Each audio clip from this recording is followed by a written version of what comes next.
اب میں جناب نواب زادہ ممتاز حمید اللہ جنگ صاحب سے درخواست کروں. بات یہ ہے کہ یہ میری اور ان کی بڑی محبت ہے، اس لیے میں صرف یہ ڈرتا ہوں کہ کہیں نعوذ باللہ یہ میری تعریف نہ شروع کر دیں. یہ مہمانوں کی طرف سے، اس لیے اگر مختصر صرف جو رسمی ہوتا ہے طریق اس پہ وہ شکریہ ادا کریں تو میں ان کا ممنون ہوگا، ورنہ میرے لیے بڑا ایمبیرسنگ ہوگا. تشریف لائیے. ان کی خواہش ہے کہ مہمانوں کی طرف سے.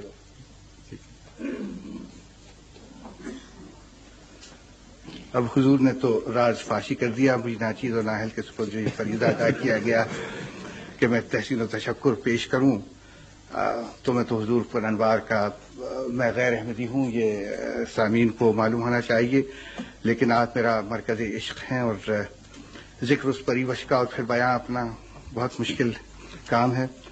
اب وہی بات ہے میری مختصراً بستی میں عرض کر سکتا ہوں حضور کے اس وقت عالم اسلام میں حضور کی شخصیت ایسی باوقار اور بابرکت ہے کہ اس کی قیادت میں اس چھوٹی سی احمدی جماعت نے جو کارنامے کر کے دکھائے، اسلام کی تبلیغ اور اس کی بالادستی کی جو قربانیاں دیں، جن کا میں چاہتا ہوں کہ انکار کروں لیکن نہیں کر سکتا، وہ عدیم المثال قربانیاں ہیں کہ جو واقعی قرون اولیٰ کی یاد تازہ کر دیتی ہیں.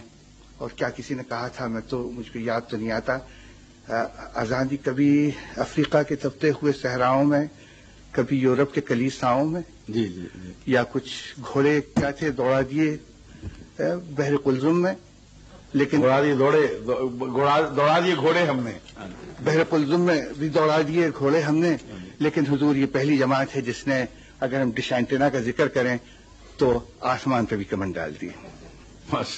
تحسین. اب حضور یہاں پر میرے حبیب اور دوست بھائی لقمان میاں نے کہا آپ کی طرف اشارہ کرتے ہوئے کہ حضور ہمارے لیے ایک خزانہ ہے، تو حضور میں بتاتا ہوں کہ آپ انہی کا خزانہ نہیں ہیں، ہمارا بھی خزانہ ہے. دل بہت چاہتا ہے کہ اس خزانے کو لوٹ لیں، لیکن اللہ توفیق ہمارا ظرف. جزاکم اللہ احسن الجزا.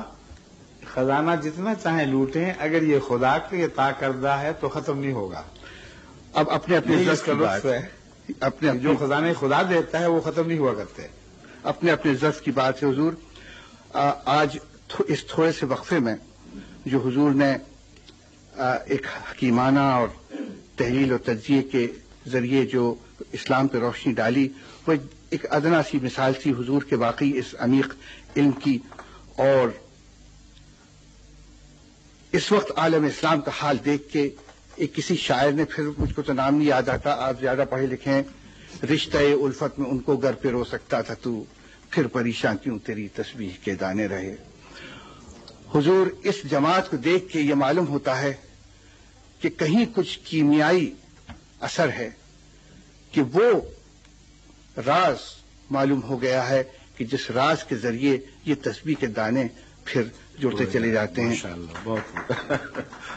اور حضور فصاحت و بلاغت تو ماشاءاللہ وہ تسبیح کے دانے پرونے کی مثال تازہ کر رہی ہے. بس ختم کرتا ہوں حضور، وقت کی کمی ہے. پا گئی آسودگی کوئے محبت میں خاک، آوار جو مدتوں آوار جو حکمت کے صحراؤں میں تھی. جزاکم اللہ احسن الجزا. ماشاءاللہ. ابھی تو میں نے ان کو روک رکھا تھا.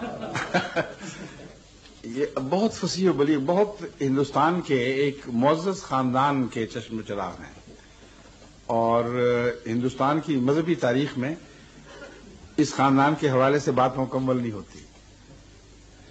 اور اس کی تفصیل میں آپ کو اس وقت نہیں بیان کر سکتا، لیکن میرے ساتھ ان کی خطبہ، ان کی جو پرانی کتب میں ان کے آباء و اجداد کے ذکر ملتے ہیں، اس کے حوالے سے میں بتا رہا ہوں کہ ہندوستان کی مذہبی تاریخ میں اس خاندان نے بہت اہم کردار ادا کیا ہے. ذاتی طور پر ان کی عمر کا اکثر حصہ ان سب علماء سے ملنے جلنے، ان کے ساتھ قرب حاصل کرنے میں گزرا ہے جو بھاری اکثریت جن کی احمدیت کے مخالف ہے.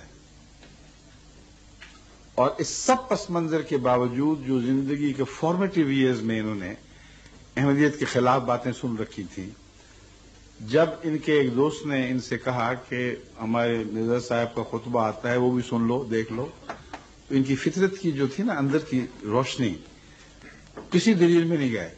میں نے خطبہ سنا کہ دیکھو یہ بات میں بتا دیتا ہوں، یہ آدمی سچا ہے یہ جھوٹا نہیں ہے. اور پھر محبت بڑھتی گئی. مجھے لکھتے رہے کہ اسلام کا اب مجھے پتہ لگا ہے کہ عرفان کس کو کہتے ہیں، ورنہ پہلے تو تذکرے علماء سے دوستیاں گفت و شریف چلا کرتی تھی، مگر اسلام کے معنی کی روح نہیں سمجھ آتی تھی.